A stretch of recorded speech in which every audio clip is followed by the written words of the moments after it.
Durante mais de 150 anos, manuscritos permaneceram guardados em silêncio, até que revelaram um segredo surpreendente. Jesus sempre esteve à frente da obra espírita. Allan Kardec, em sua trajetória espiritual, caminhou lado a lado com Cristo em diferentes épocas da história. Chegou a hora de conhecer essas revelações no livro O Espiritismo é Obra de Jesus. Reserve já em pré-venda no site mundomaior.com.br e participe deste marco histórico.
Boa noite, querido irmão André.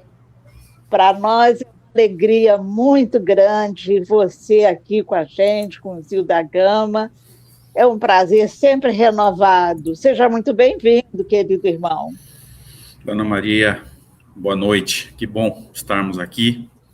Que bom podermos compartilhar um pouquinho do que a gente entendeu dessa doutrina extraordinária e esclarecedora, né?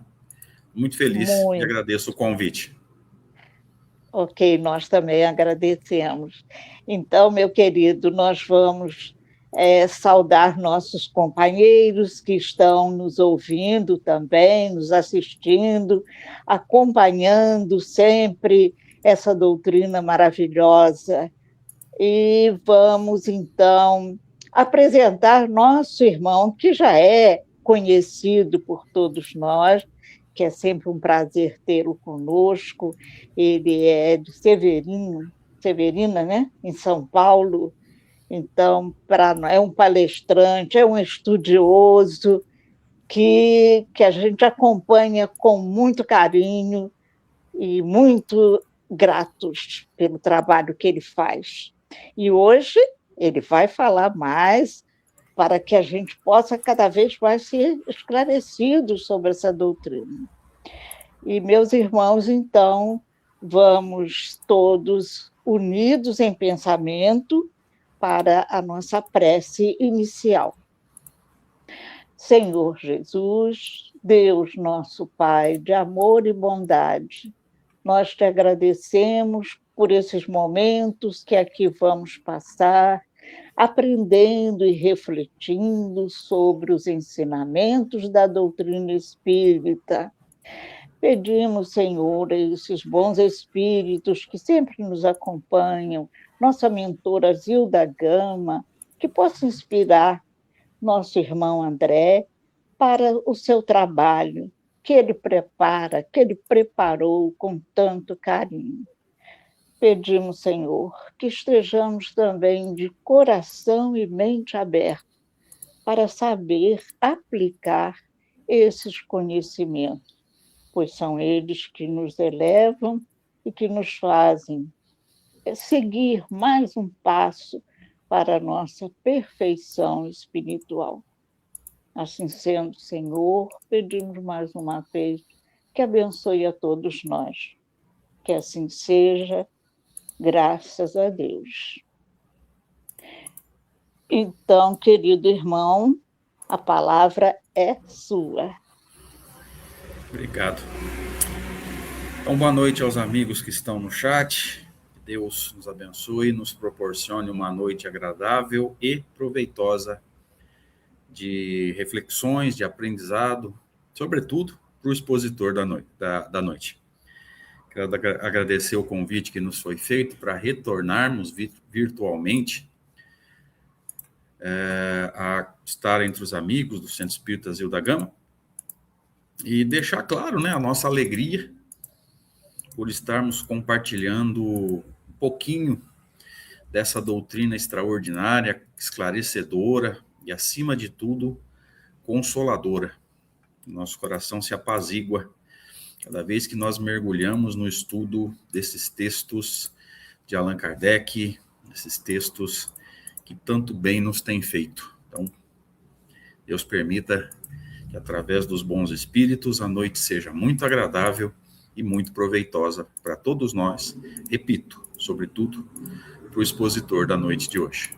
Vamos conversar um pouquinho, então, sobre os aspectos morais da imortalidade da alma. E quando nós falamos em aspectos morais, eu acho que não é difícil para a gente entender que tem mais de uma forma, mais de uma maneira, né, mais de um aspecto para abordarmos a imortalidade da alma. Se o meu objetivo fosse convencer os amigos com relação à imortalidade da alma, o objetivo seria outro. Então eu teria que usar o enfoque filosófico da doutrina, recorrer ao Livro dos Espíritos e, de alguma forma, torcer, né, vibrar, para que as minhas palavras, ou as palavras dos bons espíritos, através do que eu consigo reproduzir da fala deles, de alguma forma ressoe no coração de vocês, e aqueles que não acreditavam na imortalidade da alma passem a acreditar. Então eu teria que convencer vocês com relação à imortalidade da alma. Não é o caso. Acredito que todos nós, sendo espiritualistas, sendo espíritas, nós não precisamos nos convencer da imortalidade da alma. Acho que nós já temos mais do que... certeza não digo, mas acreditamos e não temos nenhuma dificuldade mais para acreditar que a alma é imortal.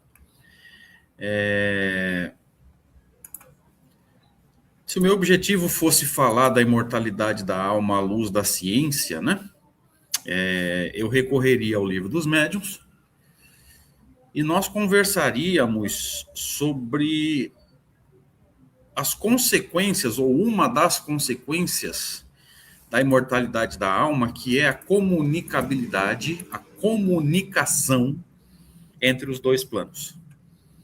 O Livro dos Médiuns, como nós sabemos, é um livro científico, embora toda a doutrina o seja, né? Uma ciência de observação, uma doutrina de consequências morais, ou filosofia de consequências morais.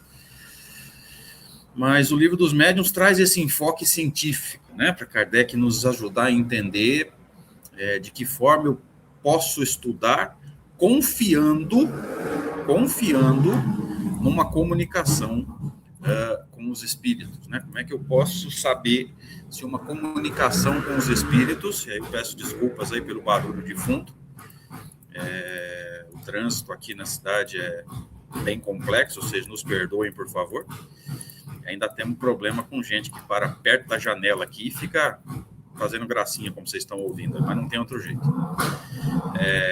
Então eu usaria o Livro dos Médiuns e nós conversaríamos sobre uma das consequências da imortalidade da alma, que é a comunicação entre os vivos, entre aspas, e os mortos, também entre aspas, uma vez que a gente sabe que vivos e mortos não existem. Estamos todos vivos, alguns encarnados, outros não.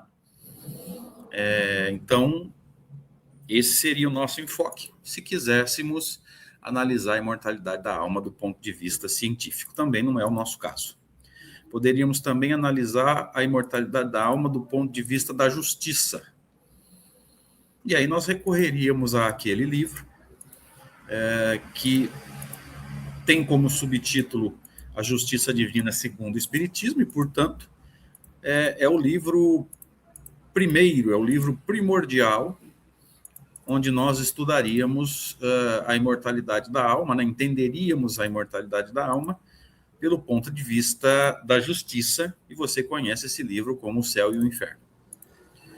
Mas o nosso objetivo não é esse. Nosso objetivo, como nós dissemos, é dar uma olhada, é discutir com o máximo de profundidade que a gente conseguir dar a esse estudo, nesses minutos que nós temos, refletirmos sobre a imortalidade da alma à luz dos seus princípios morais, dos seus fundamentos morais. E como todos nós sabemos, o livro que Allan Kardec escolhe para falar sobre a moralidade, para abordar a moralidade, os aspectos morais da doutrina como um todo, e por consequência, os aspectos morais da imortalidade e de todos os assuntos que são abordados ali, o Evangelho segundo o Espiritismo. Então vamos conversar um pouquinho sobre o segundo capítulo do Evangelho segundo o Espiritismo, que Kardec chamou de Meu Reino Não É Desse Mundo. Entendendo, e aqui eu quero dar uma boa noite para todos aqueles que estão no chat aí, obrigado pela presença, entendendo a dinâmica de Allan Kardec na escrita de quase todos os capítulos dessa obra que nós conhecemos como o Evangelho segundo o Espiritismo. Allan Kardec cita passagens do Novo Testamento, e esse padrão ele se repete em quase todos os capítulos. Ele cita passagens do Novo Testamento, cita a fonte, inclusive, né, quem é o autor do texto, ou o evangelista, como a gente costuma dizer, faz o comentário dele, Allan Kardec, depois dá a palavra para os espíritos, naquilo que nós chamamos de instruções dos espíritos. Essa é a dinâmica padrão, digamos assim. A gente sabe que existem 1 ou 2 capítulos que fogem desse padrão, tá? 2 ou 3. Um deles é o capítulo 20, Trabalhadores da Última Hora, que não tem comentários de Allan Kardec. Capítulo 23, chamado Moral Estranha, não tem instrução dos espíritos, então fica só no comentário de Allan Kardec. E, salvo engano, deve ter mais um capítulo que foge do padrão também. A grande maioria fica dentro desse padrão. Então, primeiro vamos citar aqui para vocês quais são as passagens que Allan Kardec vai comentar, pelo menos num primeiro momento. E elas estão, deixa eu abrir o texto aqui em PDF, elas estão no texto do evangelista João, no capítulo 18, entre os versículos 33, 36 e 37. Então vamos ler, vamos fazer um comentário sobre esse texto do Novo Testamento, depois a gente dá uma olhada no comentário de Allan Kardec. Kardec diz assim, Novo Testamento diz assim: Pilatos, tendo entrado de novo no palácio e feito vir Jesus à sua presença, perguntou-lhe: És o rei dos judeus? Respondeu-lhe Jesus: Meu reino não é deste mundo. Se o meu reino fosse deste mundo, a minha gente, meus amigos, meu grupo, meu povo, houvera combatido para impedir que eu caísse nas mãos dos judeus.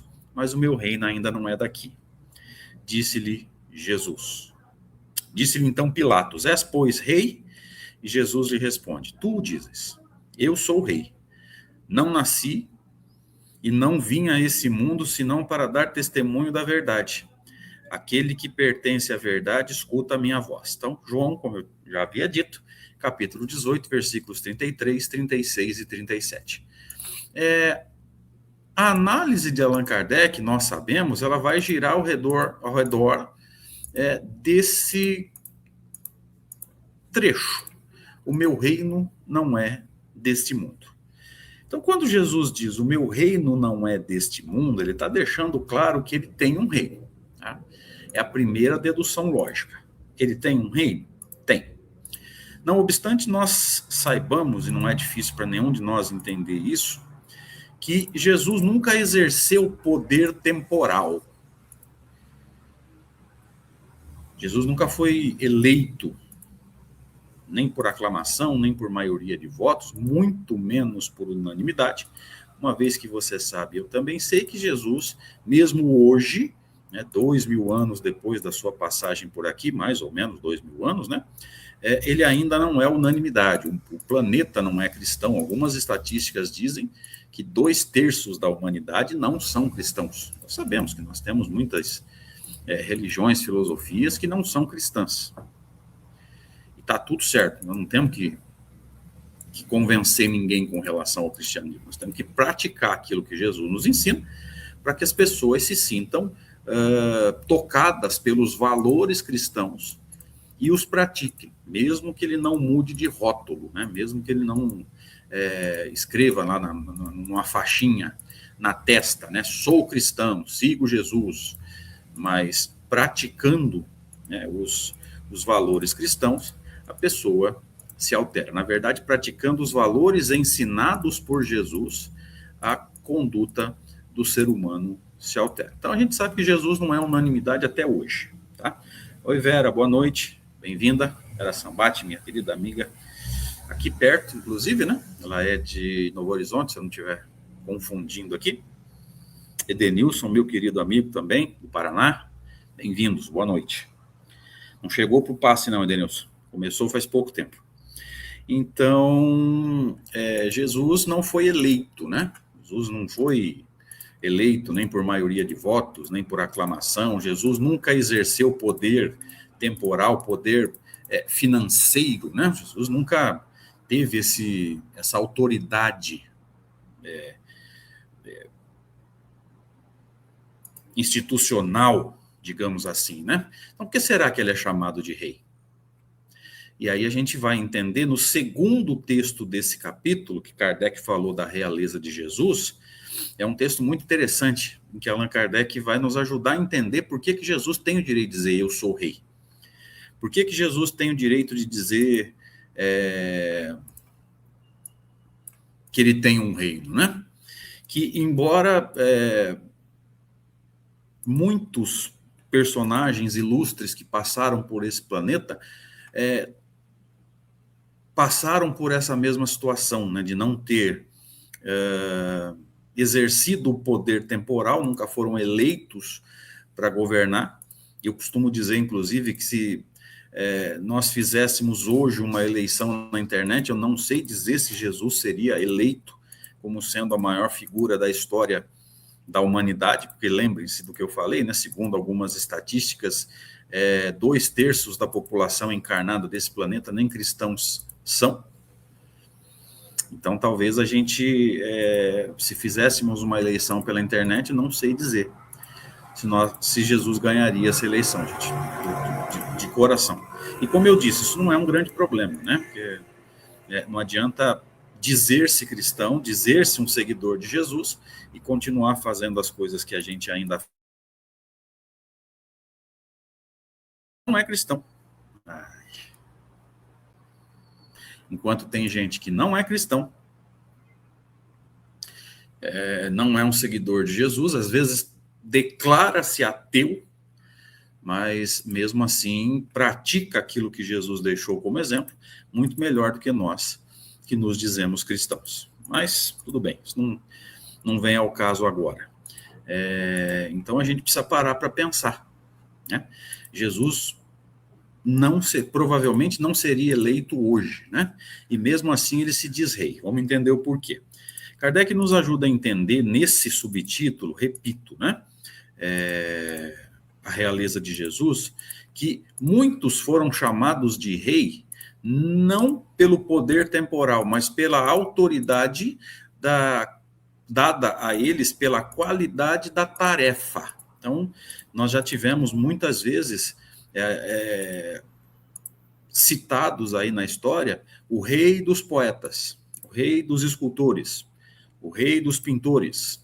Nós temos no Brasil, inclusive, alguns que são chamados de rei, e eu gosto muito de comentar, porque se enquadra, guardadas as devidas proporções, antes que alguém me entenda errado, guarda muita semelhança com o caso de Jesus, que é quem nós chamamos de Rei Pelé, rei do futebol, que se nós fizéssemos uma eleição hoje, 2026, eu tenho a impressão que Pelé não ganharia essa eleição.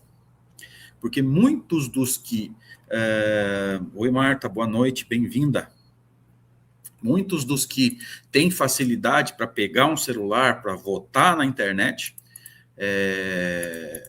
não viram Pelé jogar.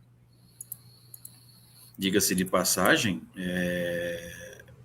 o número de pessoas encarnadas que viu Pelé jogar já está ficando um pouquinho reduzido.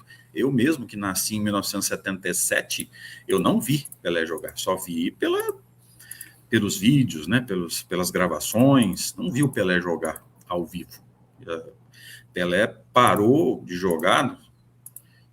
Não. Eu acho que ele foi para o Cosmos, nos Estados Unidos, em 1977, que foi o ano que eu nasci. Então, veja, eu não vi Pelé jogar. Então, a maioria daqueles que pegam um celular na mão e tem facilidade para entrar no site da FIFA ou para abrir um link para fazer a votação, não viram Pelé jogar. E aqueles que viram Pelé jogar não têm tanta facilidade com o celular. Então, veja que temos também Leonardo, boa noite, bem-vindo. A Vera está nos lembrando, o Rei Roberto Carlos, enfim, tem mais de um, né? Então, guardadas as devidas proporções, é óbvio que não estou comparando Pelé a Jesus, mas nesse contexto, né, de análise, as situações são um pouco parecidas. Jesus não seria eleito hoje, assim como Pelé também não seria eleito como o maior jogador de todos os tempos. Aí mesmo assim, eu acho que para aqueles que entendem minimamente de futebol, sabem que o que Pelé fez foi incomparável, né? Então nós temos aí um exemplo de alguém que é considerado rei por muitos daqueles que assistem futebol, que gostam de futebol, mas não seria unanimidade, né? Lógico que essa garotada que assiste futebol hoje e se entrasse no site da FIFA, hoje, numa eleição dessa, votaria em Lionel Messi, votaria em Cristiano Ronaldo, votaria em Mbappé, votaria até no Neymar, se fosse o caso, mas não votaria no Pelé, porque não viram, não tem noção de quem foi o Pelé. Então, é mais ou menos a mesma situação. Então, pela excelência da tarefa cumprida, da tarefa exercida, Allan Kardec nos diz que na história muitos têm o direito de ser chamados de rei, embora não tenham exercido poder temporal. Eu, particularmente, gosto muito de tudo que Allan Kardec faz. O que Kardec fala faz muito sentido para mim, e, nesse caso, dessa análise dele, não foi diferente. Ele foi muito feliz no seu comentário, ao lembrar que muitos foram reis em determinada área, em determinada arte, em determinada filosofia, e, mesmo assim, não exerceram o chamado poder temporal. Então, gosto muito dessa análise de Allan Kardec. Então, Jesus tem o direito de se dizer rei? Sim, ele mesmo diz, eu sou rei. Só que ele vai dizer que o reino dele não é desse mundo. Então, já encaixando um comentário no outro, a gente chega muito tranquilamente à conclusão que, se o reino de Jesus existe, ele é rei, mas o reino dele não é aqui, então existe um outro reino, existe um outro plano, existe um outro lugar, e aí você pode dar a denominação que você quiser, porque agora é indiferente, né? Nesse contexto não faz diferença nenhuma. Existe um outro lugar, existe um outro plano, existe uma outra dimensão, enfim, você pode chamar como você quiser, onde esse reino se estabelece, já que ele mesmo diz que o reino dele não é daqui. Então, esse plano, esse lugar, você e eu sabemos, não temos muita dificuldade para entender isso, caracteriza-se naquilo que Allan Kardec chama de mundo espírita, ou mundo dos espíritos, né? De uma forma geral, o meio espírita gosta de chamar de plano espiritual. Também não é um grande problema, é que eu gosto de esclarecer a respeito dos termos usados por Allan Kardec. O O mundo espírita é o mundo dos espíritos, né? Onde vivem, onde habitam os espíritos que momentaneamente não têm um corpo físico. Eles vão ter mais à frente, assim como nós também vamos deixar de ter o nosso em determinado momento, mais à frente ou menos na frente. Então, quando Jesus diz, né, para fechar as ideias e darmos um passo à frente, que o reino dele não é daqui, ele já está deixando claro. Ele tem um reino? Ele tem um reino. E se não é aqui, fica claro, fica tranquilo para entender que existe uma outra situação, um outro contexto, repito, como que a gente vai chamar isso? Não vem ao caso agora, não faz muita diferença, onde esse reino se faz, onde esse reino se mostra, onde esse reino se caracteriza, enfim, podemos chamar do jeito que quisermos, podemos caracterizar do jeito que nós quisermos. Tá? Então, Jesus é rei, mas o reino dele não é daqui. Então, fica caracterizado a existência de uma outra circunstância onde esse reino acontece. Tá? Acho que vocês vão concordar comigo, e quando Jesus diz que o reino dele não é daqui, fica comprovada a existência de uma outra dimensão, de um outro plano, enfim.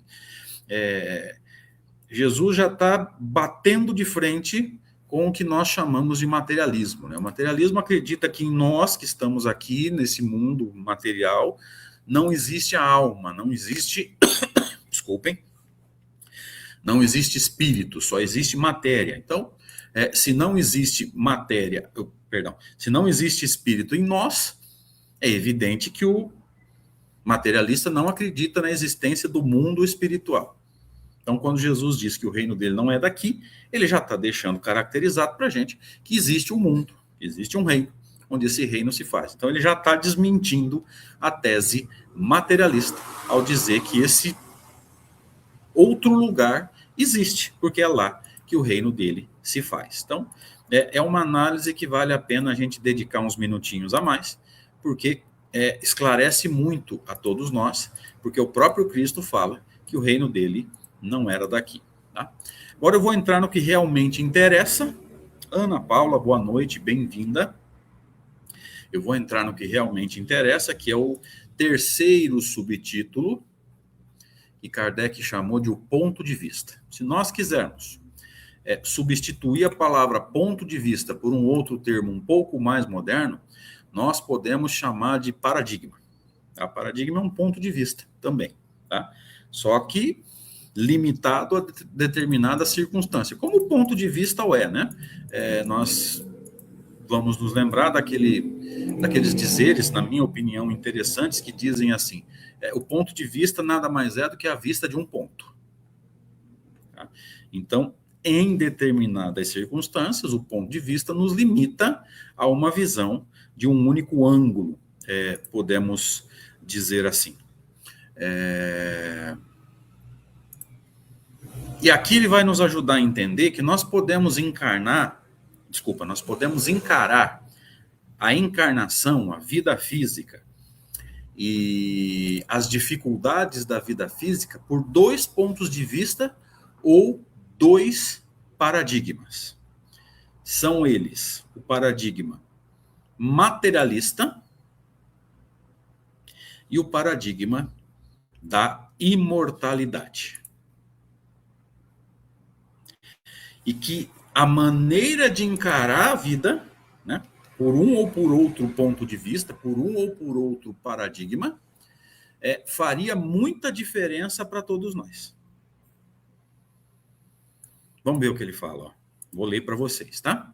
A ideia clara e precisa que se faça da vida futura proporciona inabalável fé no porvir. Então, quanto mais clara, quanto mais precisa a minha ideia, o meu entendimento da vida futura, e aqui eu preciso trazer um esclarecimento, quase que eu esqueço. O que Allan Kardec está chamando de vida futura, você e eu chamamos de imortalidade da alma. A continuação da vida pós-morte física ou pós-morte do corpo. Então, guarda essa informação, porque para estudar o pensamento e a obra de Allan Kardec, ela é extremamente importante. O que Kardec chama de vida futura, nós costumamos chamar no meio espírita de imortalidade da alma. Então vamos voltar para o texto agora. Ó. A ideia clara e precisa que se faça da vida futura proporciona inabalável fé no porvir. Então, quanto mais clara e mais precisa a minha ideia, o meu entendimento da vida futura, da imortalidade da alma, maior a minha fé no futuro. Quanto mais eu entendo como a imortalidade funciona, maior a minha fé no porvir. O que já nos faz pensar no quê? Que o nosso desespero frente a determinadas perspectivas, a morte física, por exemplo, ela advém, né, esse desespero, ele advém do quê? Ele é consequência do quê? Da falta de entendimento da imortalidade da alma. Então começa a pensar se nós, sendo espíritas, estudando a imortalidade da alma, já fortalecemos a nossa fé ao ponto de confiarmos na imortalidade da alma, de entendermos a imortalidade da alma, de forma que a nossa fé está se tornando tão inabalável assim. Vamos começar a pensar na nossa vida, né? Trazer todos esses textos para a nossa vida e aplicá-los a nós mesmos, né?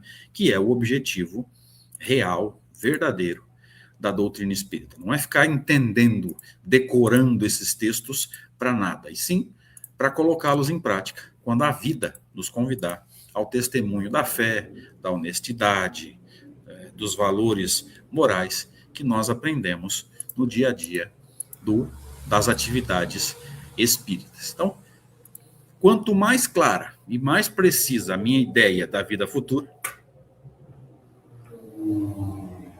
quanto mais eu entendo a vida futura, traduzindo, né? Quanto mais eu entendo a imortalidade da alma, mais robusta, mais inabalável se torna a minha fé no porvir. Presta atenção agora. Fé que acarreta enormes consequências sobre a moralização dos homens. Então, o desenvolvimento dessa fé robusta, pautada no entendimento da vida futura, altera de forma significativa, segundo esse texto, a moralização de todos nós. Vamos ver o porquê. Porque muda completamente o ponto de vista sobre o qual encaram eles a vida terrena. Então, quanto mais eu me esclareço sobre a vida terrena, quanto mais eu me esclareço sobre a vida física e, por consequência natural, sobre todas as dificuldades que nós enfrentamos aqui nesse tal de plano físico, nesse tal de mundo físico, mundo material, enfim, pode chamar quanto você quiser, como você quiser. Quanto mais a gente entende como é que funciona a lei de Deus, a justiça de Deus, com mais tranquilidade a gente consegue encarar as dificuldades da vida física. Quanto mais eu entendo a imortalidade da alma, fatalmente mais eu vou entender e praticar o paradigma da imortalidade e vou me afastar do paradigma materialista. Mas não confunda. Porque quando eu falo em paradigma da imortalidade, paradigma materialista, talvez a gente seja levado a pensar assim, eu sou espírita, então provavelmente eu estou vivendo pelo paradigma da imortalidade, eu sei que a alma é imortal, a gente vai chegar a algumas conclusões até o final do nosso bate-papo. Então, não se surpreendam se a gente descobrir que não é bem assim que a coisa funciona, para a maioria de nós, que abraçamos a fé espírita, que somos abraçados por essa doutrina extraordinária, mas modificamos muito pouco ou quase nada na conduta do nosso dia a dia. Vamos lá. Como é que isso funciona? Como é que eu consigo entender a diferença que o paradigma da imortalidade vai fazer na minha vida? Vamos ao texto. Olha o paradigma da imortalidade. Para quem se coloca pelo pensamento na vida futura, que é indefinida, na verdade esse termo não define bem o que Allan Kardec quis dizer, não é indefinida, é infinita, porque a alma é imortal, a vida da alma não acaba. Então, para aquele que se coloca pelo pensamento nessa tal de vida futura, que é infinita, que não acaba, ele continua. A vida corpórea se torna simples passagem. Então, olha que interessante, gente. O dia que a gente tiver absoluta certeza da imortalidade da alma, que a gente não vai deixar de existir, que a gente só vai perder o corpo, que a gente não vai para o inferno, boa notícia, mas também não vai para o céu, péssima notícia. E não vai para o purgatório também, porque se não existe um, não existe o outro, não existe o intermediário. Fiquem tranquilos quanto a isso. Quando a gente tiver absoluta certeza da continuidade da vida e do progresso, a gente vai enxergar cada uma das encarnações como pequenos momentos. Breve, na linguagem de Allan Kardec, breve passagem. E aí vem um entendimento que pode clarear muito e facilitar muito para a gente, porque se a vida física, se a encarnação é uma passagem, é um momento, tudo que nos acontece dentro da encarnação é o quê? É menor do que o momento. Então, quando a gente conseguir construir essa certeza,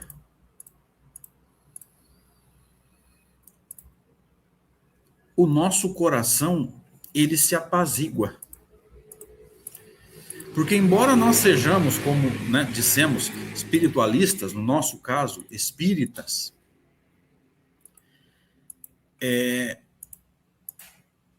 muitos de nós ainda vivem no desespero, com medo de não dar tempo de conseguir isso, não dar tempo de ter aquilo, não dar tempo de fazer aquilo outro. E quando a gente entende definitivamente o que o Espiritismo nos ensina, a gente já não tem mais esse desespero e essa preocupação. Porque a gente sabe que aquilo que não deu tempo de fazer na encarnação, nós temos a imortalidade pela frente para fazer. Só que nesse ponto eu costumo fazer um comentário, gente, para não gerar confusão, para não gerar dúvida, tá? Quando a gente diz assim, eu tenho todo o tempo que eu preciso para fazer, né? Se não der tempo de fazer nessa encarnação, eu tenho todo o tempo do mundo para fazer. Eu não estou dizendo que a gente possa ser irresponsável a ponto de dizer isso, né? E muitas vezes a gente diz, né? Na próxima encarnação eu resolvo. Não é isso que nós estamos dizendo. Isso é irresponsabilidade. Você abandonar a sua responsabilidade. Isso é desistir de tentar. E se você desiste de tentar, primeiro, você praticamente desiste de conseguir. E, naturalmente, quem desiste de tentar, desiste de aprender com a experiência. Então, nós não temos esse direito. Então, não confunda conceitos. Não foi isso que nós dissemos. Agora, aquilo que não der tempo de fazer, esse é o conceito que a gente quer passar, aquilo que, no atropelo da vida, a gente vai tentar de um jeito, vai tentar de outro, não consegue aqui, não consegue lá, não consegue de um jeito, não consegue do outro, o que é diferente de negligenciar. Nós temos quantas encarnações nós precisarmos para continuar o desenvolvimento, o aprendizado e o progresso. Porque até onde eu sei, Deus usa o tempo. Deus não usa a violência. Então, quando a gente enxerga a vida, voltando para o texto, né, como uma breve passagem, tudo que acontece dentro da vida física, por consequência, todas as dificuldades, e não são poucas, a gente sabe disso, elas se tornam menores do que a passagem. Aí Kardec usa uma metáfora bonita. Ó. Breve estada num país ingrato. Breve, né, curta, estada, né, passar um tempo, num país ingrato. É uma metáfora bonita, porque imagina que você viajou, seja qual for o motivo, para um país ingrato. Vou traduzir. Para um país difícil. Idioma difícil, clima muito diferente daquele que a gente está acostumado, comida muito diferente daquela que a gente está acostumado, e lá, evidentemente, nós vamos enfrentar dificuldades. Por quê? Porque a gente tem dificuldade para comer, a gente tem dificuldade para viver naquele clima diferente. Imagina a gente acostumado no Brasil, aí, uma média de 28, 30 graus, né, um estado pelo outro, e vai viver num país cuja média é 0 grau. No verão, 10 graus. Então, no verão, mais frio do que a maioria dos estados brasileiros. Alimentação difícil, idioma difícil. Então, é essa metáfora que ele está fazendo. Ó. Breve estada num país ingrato. Mas por que breve estada? É aqui que está o segredo para você entender o texto. Nessa situação em que a gente está num país difícil, né, sofrendo por causa da alimentação, por causa do clima, por causa do idioma, o que a gente pensa? Daqui a X tempo, 1 mês, 2 meses, 3 meses, enfim, eu vou voltar para casa. Então a gente se consola, a gente se fortalece, porque pensa nisso.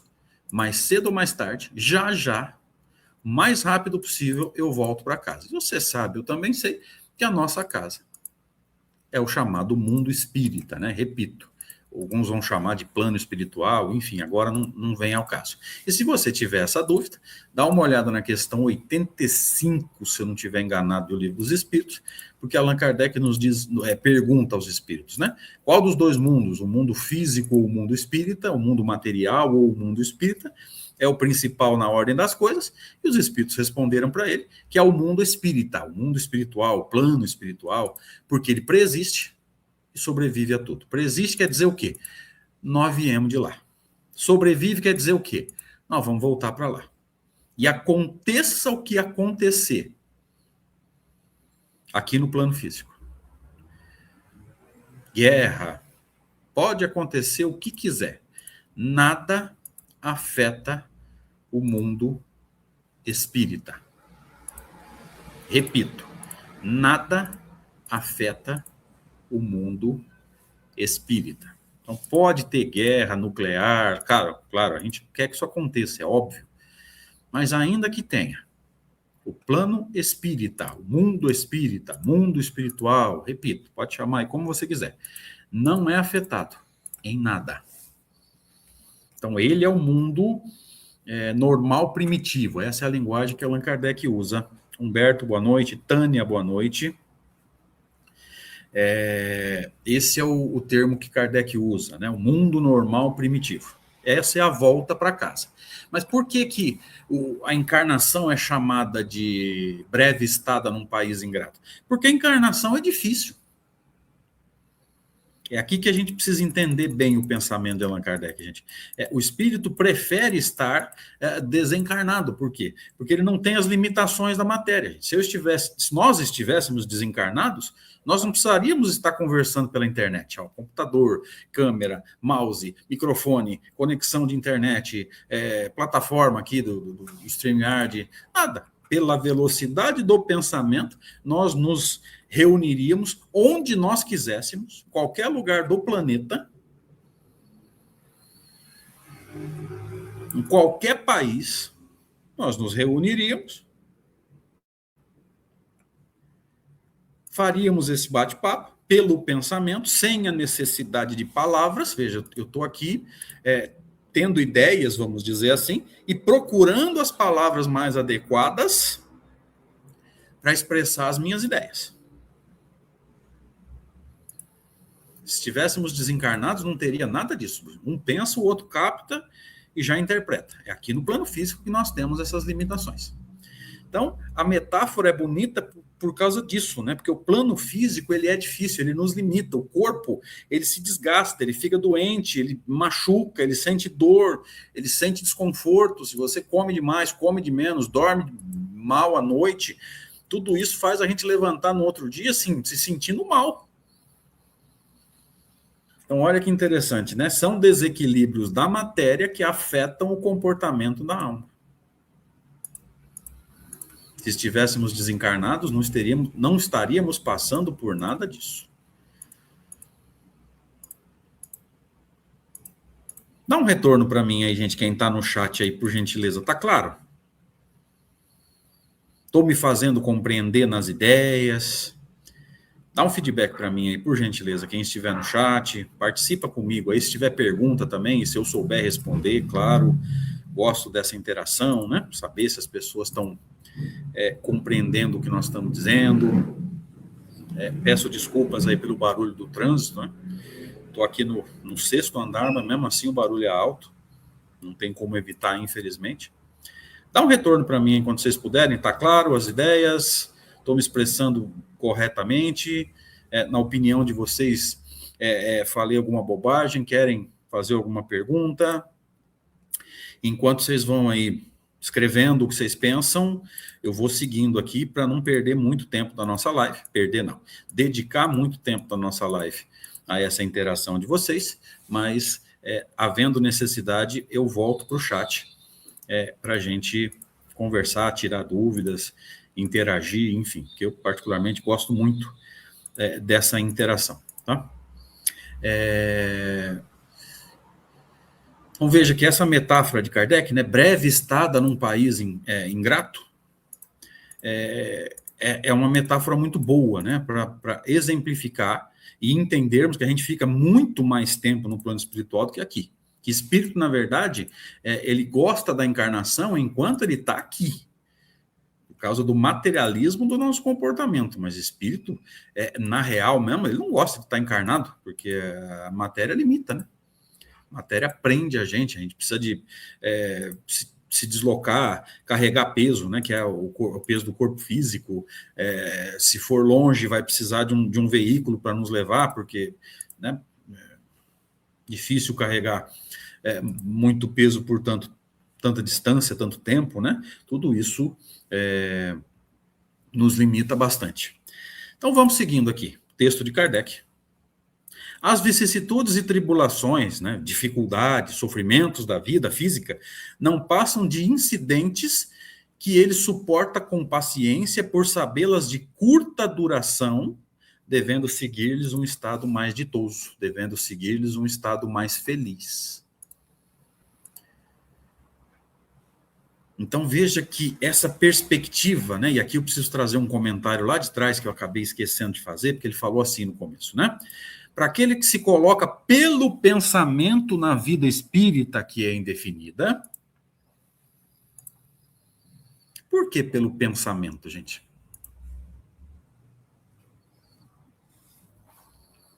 Por que pelo pensamento? Porque o objetivo aqui é a gente estar encarnado, mas não viver como matéria. Estar encarnado, aprendendo a viver como espírito imortal. Pelo pensamento quer dizer o seguinte, eu não posso provocar o meu retorno ao mundo espírita, que seria o atentado contra si mesmo, né? Não quero usar o termo que corresponde a essa ideia, porque eu posso aí dar uma complicada no canal do Centro Espírita Zilda Gama.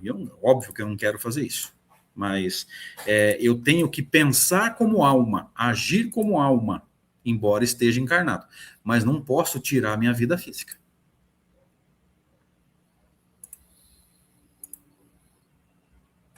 Não posso tirar minha vida física. Porque aí eu caio num problema, né? Eu caio cometo um crime frente à lei de Deus. Tá? Então é por isso que é pelo pensamento, é estar encarnado pensando como alma e dependendo cada vez menos de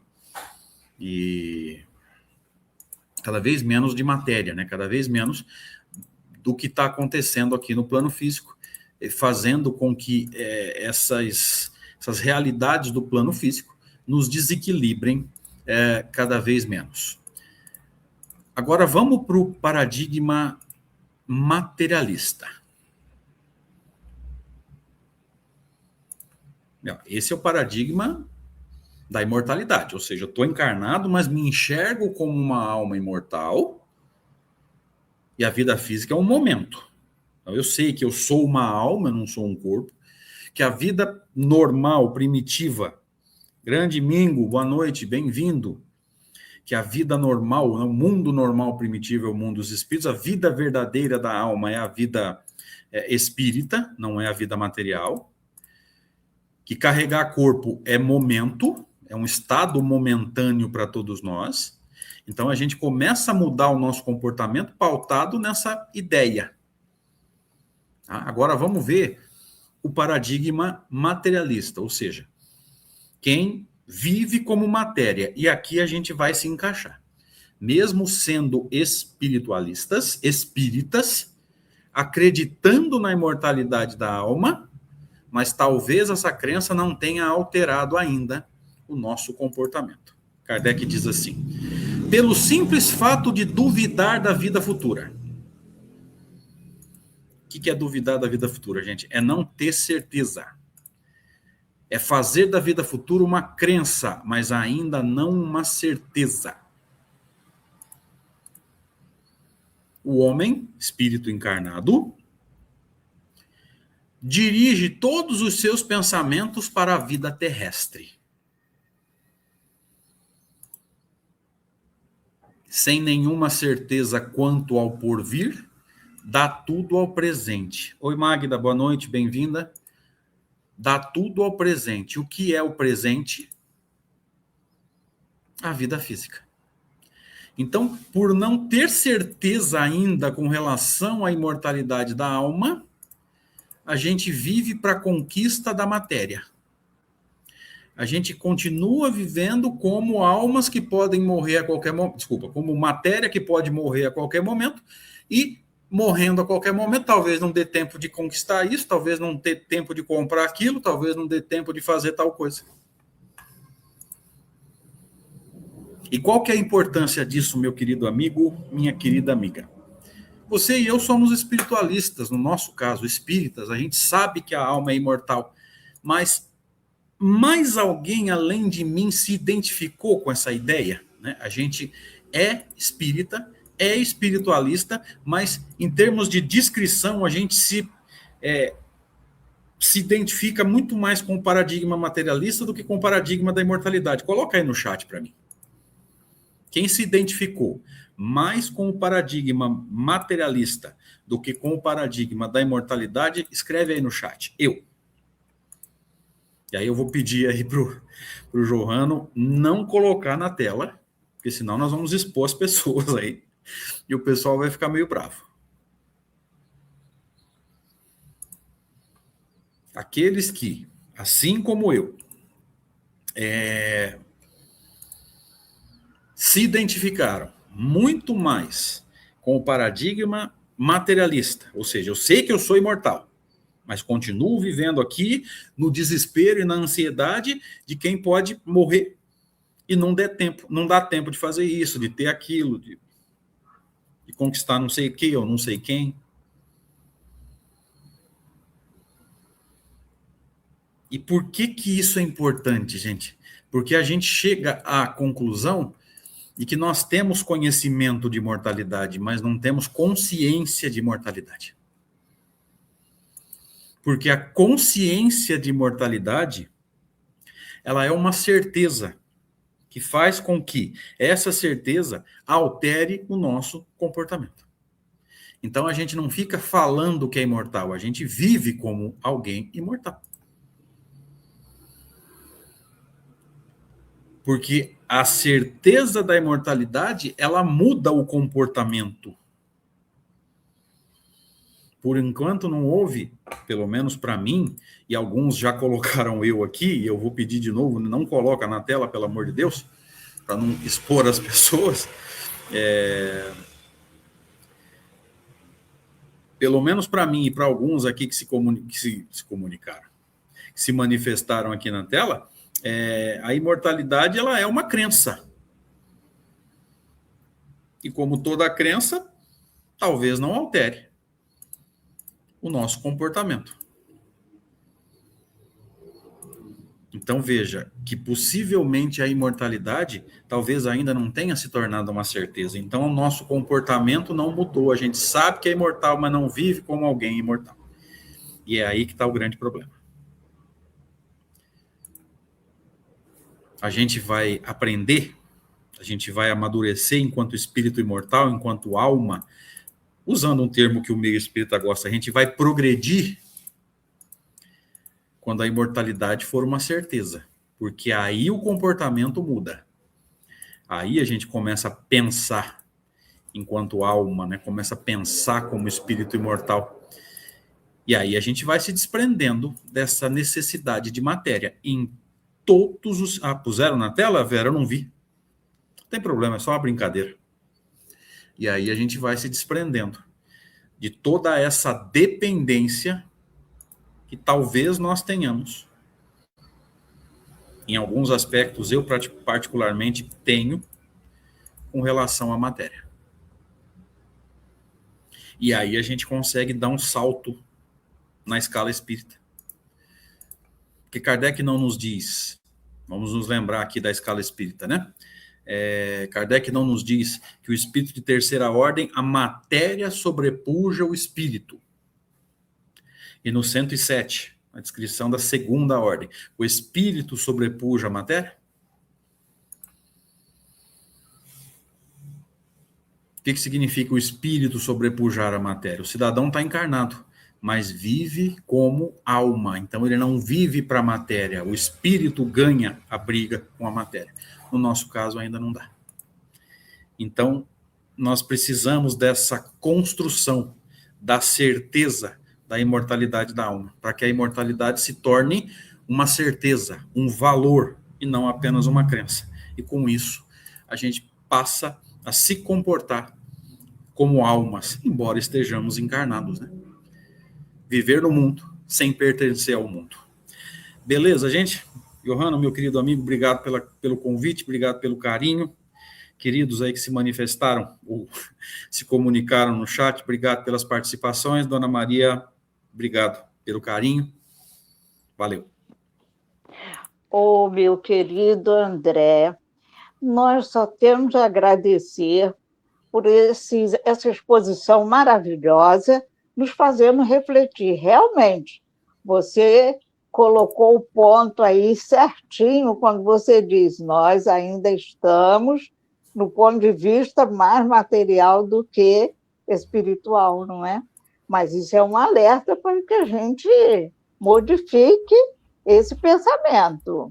E cada vez que se estuda a doutrina espírita, a gente tem a convicção de que realmente nós precisamos pensar mais na imortalidade da alma. Você foi esplêndido, maravilhoso na exposição. Nós só temos a agradecer. Então, nós convidamos nossos amigos que nos acompanham para a prece final.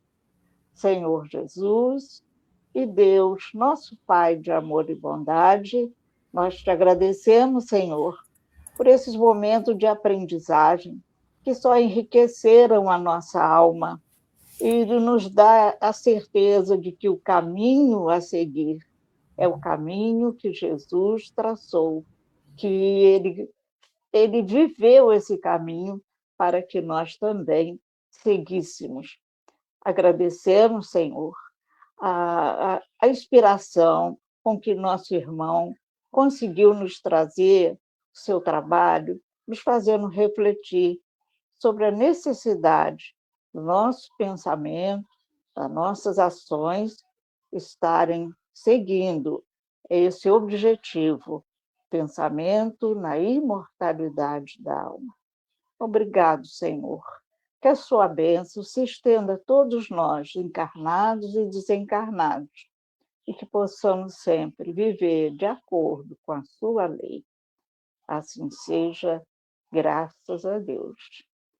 Meu querido André, que Deus te abençoe, e esse abraço nosso, de muito carinho.